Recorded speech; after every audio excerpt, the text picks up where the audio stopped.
আজকে আমরা বেরিয়ে পড়েছি আমেদাবাদের দুর্গাপুজো দেখতে। আমরা এখন আমেদাবাদে আছি। এবছর আমেদাবাদে পুজো খুবই কম হচ্ছে। অন্যান্য বছর আমেদাবাদে 12 থেকে 15টা দুর্গাপুজো হয়। এবছর সে সংখ্যাটা কমে মাত্র 3 থেকে 4, কারণ এখানে গুজরাট গভর্নমেন্ট পুজোর পারমিশন খুব কম দিয়েছে। ইভেন গুজরাটের যেটা সবথেকে বড় ফেস্টিভ্যালগুলোর মধ্যে একটা, সেটা হলো নবরাত্রি ফেস্টিভ্যাল, যাকে আমরা অনেকে গরবা বা ডান্ডিয়া বলেও চিনি। সেই ব্যাপারটা 9 দিন ধরে হয়। 9 দিন ধরে চলে একটা ফেস্টিভ্যাল, যেটা এখানকার সবথেকে গুরুত্বপূর্ণ ফেস্টিভ্যালগুলোর মধ্যে একটা। টু বি ভেরি অনেস্ট, এবছর কোনো গরবা হচ্ছে না। ইভেন রেসিডেন্সিয়াল সোসাইটি যেগুলো, সেগুলোর কোনো গরবাও এবছর কিন্তু হচ্ছে না। তার সত্ত্বেও আহমেদাবাদের আপামর বাঙালিদের কথা চিন্তা করে, বাঙালিদের অনুরোধে কয়েকটি দুর্গাপুজো হচ্ছে। সেই রকম একটি দুর্গাপুজো যেটি কিনা গুজরাট তথা আহমেদাবাদের সবথেকে বড় দুর্গাপুজো, সেটি হলো আহমেদাবাদ কালীবাড়ির দুর্গাপুজো, যা কিনা বেঙ্গলি কালচারাল অ্যাসোসিয়েশনের দুর্গাপুজো নামেও পরিচিত। তো সেই কালীবাড়ির দুর্গাপুজো দেখতে যাচ্ছি আমরা এখন, সাথে তোমাদেরও নিচ্ছি।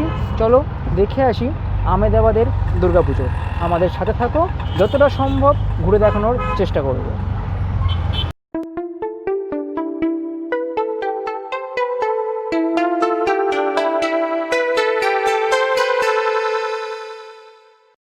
তো বন্ধুরা, আমরা আহমেদাবাদ কালীবাড়ির খুব কাছাকাছি চলে এসেছি। পিছনে তোমরা দেখতে পাচ্ছ আহমেদাবাদ কালীবাড়ি, কালী মন্দির। একটু দূরে আমি এই কারণে দেখালাম যে পাশের মাঠটা একটু দেখানোর জন্য। পাশের এই যে বিশাল মাঠটি দেখছো, এটি হলো কালীবাড়ি সংলগ্ন মাঠ। অন্যান্য বছর এই মাঠেই দুর্গাপুজো হয় এবং এখানে মানুষের তিল ধারণের জায়গা থাকে না। অন্য বছর সপ্তমীতে প্রতিদিন কয়েক হাজার মানুষ এখানে প্রসাদ পায়। এখানে চলে এক বিশাল আনন্দযজ্ঞ। এবছর করোনার কারণে সব কিছু শুনশান, পুজো হচ্ছে ছোট করে, নমো করে। তবু আমরা চেষ্টা করব যতটা সম্ভব তোমাদের সামনে তুলে ধরার। তো চলো মন্দিরের ভিতরে যাওয়া যাক।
আজ আরেকবার আমরা ঘর থেকে বেরিয়েছি।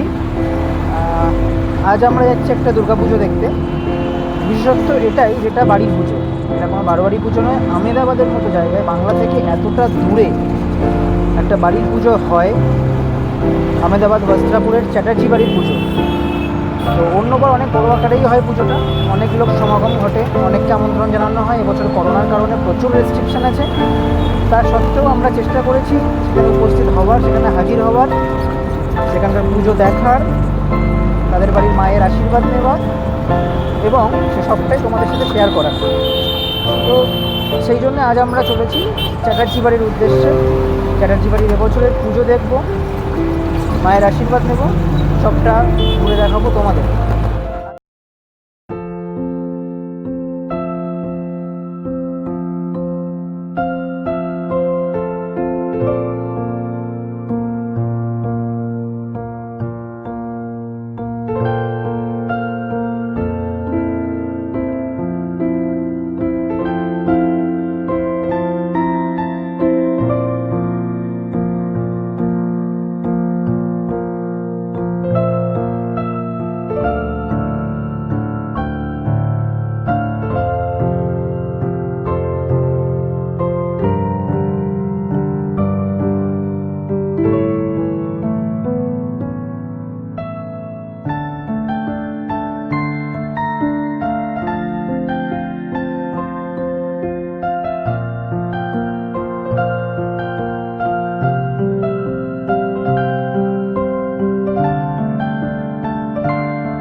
আচ্ছা, আমার actually husband born and brought up এখানে, আর আমার ফাদার ইন ল এখানে নিয়ারলি 1952 থেকে হি ইজ বিন হিয়ার, আর he was chief engineer in Calico Mills, and যখন বেঙ্গল কালচারাল অ্যাসোসিয়েশন শুরু হয়, so he was one of the founder members of Bengal Cultural Association Ahmedabad. আর তারপরে তো মাই হাজব্যান্ড তো এখানেই পড়াশুনো, তারপরে হি ওয়েন্ট টু এনডিএ। আর আমার বাবা ছিলেন ওএনজিসিতে, তো বাবা এখানে পোস্টেড ছিলেন আহমেদাবাদে। তারপরে ভেরিয়াস প্লেসেস আমরা ঘুরে আবার আহমেদাবাদে আসি, আর তারপরে আমাদের বিয়ে হয় 1986-এ। দেন আগেইন আমি আমার হাজব্যান্ডের সাথে ভেরিয়াস প্লেসেসে ঘুরি, wherever he has been posted to, nearly 11 places. আর আহমেদাবাদে আসা হতো, আমার বাপের বাড়িও ছিল, শ্বশুর বাড়িও ছিল, বন্ধু বান্ধব সব এখানেই। আমি এখানে জেভিয়ার্স কলেজে পড়েছি, আমার কলেজের বন্ধু, আমার হাজব্যান্ডের স্কুলের বন্ধু, তারপরে আমাদের বাঙালি বন্ধু, অনেক পুরনো বাঙালি তাই জন্য। তারপরে আমার হাজব্যান্ডের লাস্ট পোস্টিং এখানে হয় সোয়াকে, সাউদার্ন ওয়েস্টার্ন এয়ার কমান্ড, গান্ধীনগরে। তো সেখানে তা অনেক দূরে পড়ে যেত দুর্গা পুজোটা, মানে কি যখনই আমরা এয়ারফোর্সে ছিলাম পুজো তো হতোই, কিন্তু আমি ইনভলভ হতাম, আমরা বেঙ্গলি বলে আমাদের ইনভলভ হতেই হতো, আর উইলিংলি হতাম। বাচ্চা যখন ছোট ছিল বলে খুব একটা বেশি ইনভলভমেন্ট ছিল না, কিন্তু এখানে আসার পরে ইয়েস সোয়াকে হতো, হোয়াটসঅ্যাপে হতো, কিন্তু ডিস্টেন্সটা একটু বেশি ছিল বলে অতটা ইনভলভ হতে পারতাম না। তারপরে ধীরে ধীরে আমি ভাবলাম যে অত দূরে যাওয়া মুশকিল, আর তখন ভাবলাম যে আর খুব যখন ইনভলভ হতে লাগলাম তখন দেখলাম যে এত যখন ইনভলভমেন্ট করছি, আই এম গিভেন মাই 75%, তাহলে might as well do it on my own, then I can do it on my own terms and conditions. তারপরে ওইটা করতে আমি I got discouraged from everybody naturally. All there my they told me it's impossible. 5 দিনের পুজো মানে 5টা মেয়ের বিয়ে, আমরা বেঙ্গলে থাকতেই হিমশিম খাই, how can you do it when you are out of West Bengal, it's very difficult. তারপরে আমি ভাবলাম যে না, করে নেবো, দেখা যাক কী করে হয়।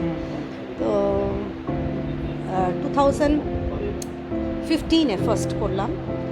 তো I started planning the day 2014 Durga পুজোতে আই মেড এ সংকল্প যে না, আমি নিজেই করবো, কিছুই হোক আমি নিজে করবো। তারপরে আমি ডিসেম্বরে কলকাতা গেলাম, আমার ওখানে কালীবাড়ির যে আমাদের চিফ প্রিস্ট আছে তার সাথে কথা বললাম কালীঘাটের। ই অলসো টোল্ড মি মা খুব ডিফিকাল্ট, এটা শক্তি পুজো, আর তার অনেক রিচুয়ালস হয়, বাড়িতে করার নিয়ম আলাদা হয়, সব প্রহরের ফুল ফল মিষ্টি মন্ত্র সব আলাদা, তো অনেক নিয়ম, সেরকম নিয়ম মানা খুব দরকার বাড়িতে, সার্বজনিক আলাদা ব্যাপার। তো যাই হোক, আমি বললাম না, আমি করে নেব। তারপরে এলো দশকর্মার list, I had a shock of my life. তো তাও আই ওয়েন্ট টু গড়িয়াহাট। তো ওরা বললো ম্যাডাম এখন তো ডিসেম্বর, আপনার পুজো তো নেক্সট অক্টোবরে, এখন তো আপনি কিছু পাবেন না। তো আই সেড ওকে ফাইন। বললো আমরা সব বাইরেও বিদেশেও পাঠাই, আমরা কোরিয়ার করে আপনাকে সব ব্লু ডার্টে অথবা ডিএচএলে পাঠিয়ে দেবো জিনিস। তো ফার্স্ট দশকর্মা অ্যারাইভড বাই কোরিয়ার।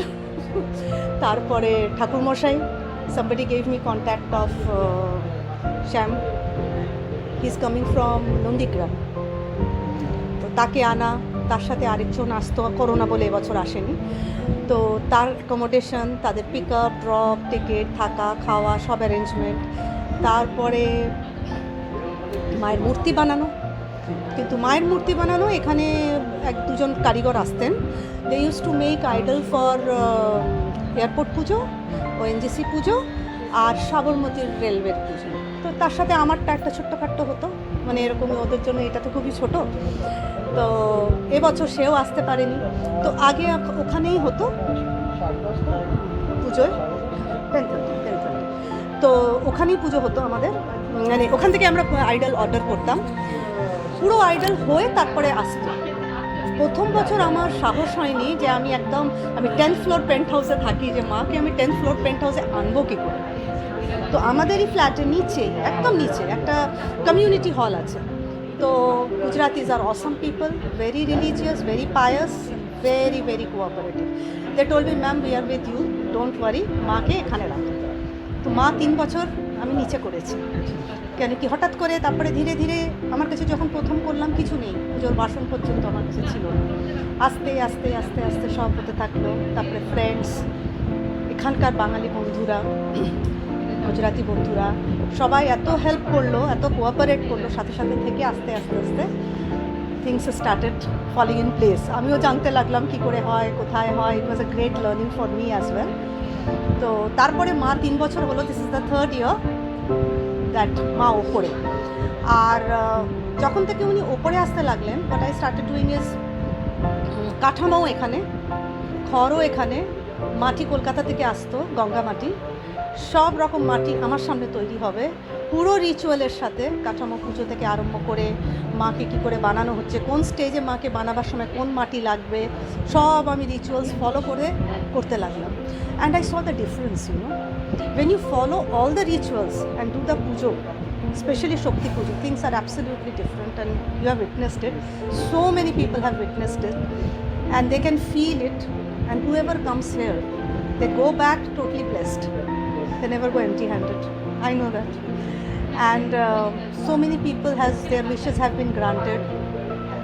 Those who are childless, they had children, and they come with in spite of being corona, they bring their newborn baby here.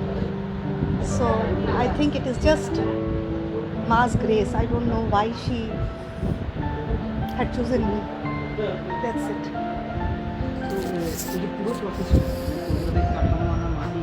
না, কাঠামো তো এখানে তৈরি হয়, but this time everything was,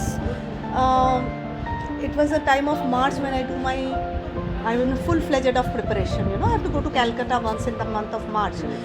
So at that time I found ke kichhui nei, mane jete parchi na. I had to go on 22nd of March, and that was the day when the lockdown first, I think, Janta curfew, yeah.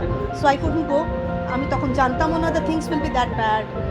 So then, but you won't believe, not a split of a second did that thought come to my mind, ebar pujo hobe na. No, I was doing everything normally. When people told me যে corona আবার next year অবধি থাকবে, হ্যাঁ, then I said no problem. I got everything online. মায়ের সব শাড়ির shopping আমি কলকাতায় করতে যেতাম।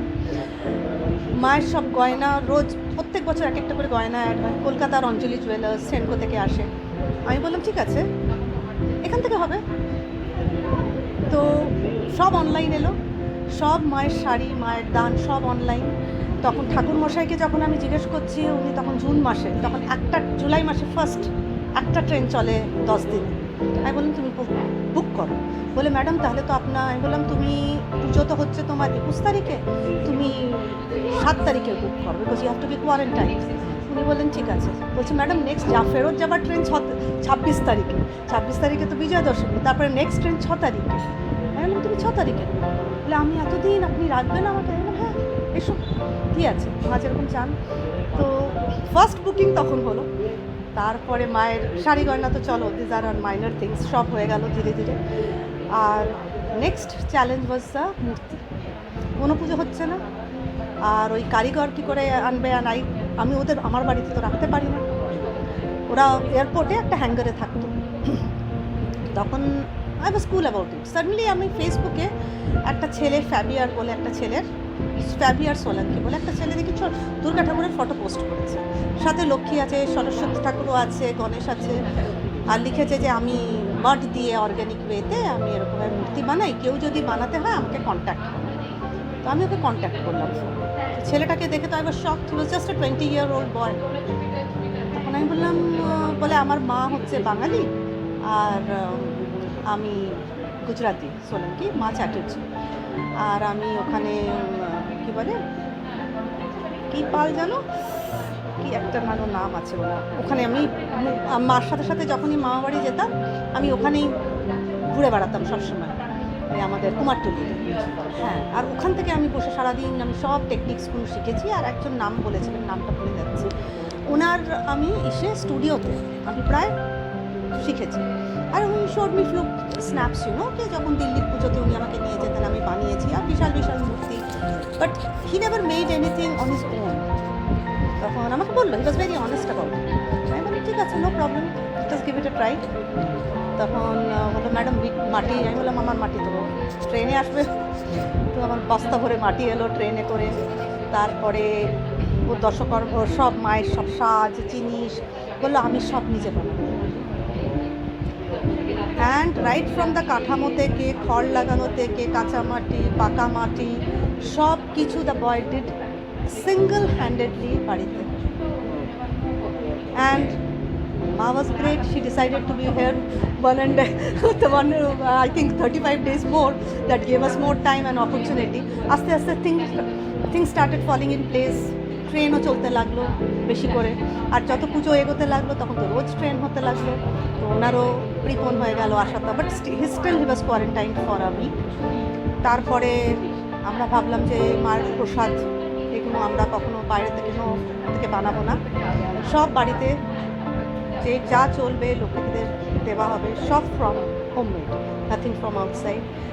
দেন যারা দর্শন করতে আসবে জানতাম আসবেই, আর যাদের পা পড়ার তাদেরই পা পড়বে। তো just to make it distinguish between outside contact and আমাদের বন্ধুদের contact, we started meeting each other since last 1 month to develop immunity above ourselves, and as well as যদি কোনো প্রবলেম থাকে তাহলে ততদিনে হয়ে যাবে। আলপনা আমরা করছি সাথে সাথে, ওই আমরা 6-8 জন family, we were together for a month, every 4-7 days we are meeting, so that established contact. তারপরে যারা একটুখানি যারা বাইরে থেকে তোমাদের মতন লোকেরা আসবে তাদের জন্য we make this slot and appointment. আর তোমরা যেরকম সকালে নো অ্যাপয়েন্টমেন্ট, বিকেলে আমরা 1.5 ঘন্টা রেখেছি, তারপরে আধা ঘন্টা আমরা ব্লক রাখি, তখন আমরা স্যানিটাইজ করি পুরোটাকে, অ্যান্ড তারপরে আরতি উইথ নোন কন্ট্যাক্ট শুরু। তাই জন্যে এক্সট্রা সিকিউরিটি বাইরে রাখা হয়েছে, so that for the safety for everybody, for us and even for those who are coming. এখন বাস এবছর তো উনি পুজো নিয়ে চলেও যাচ্ছেন, সো দ্যাট ইজ ইট।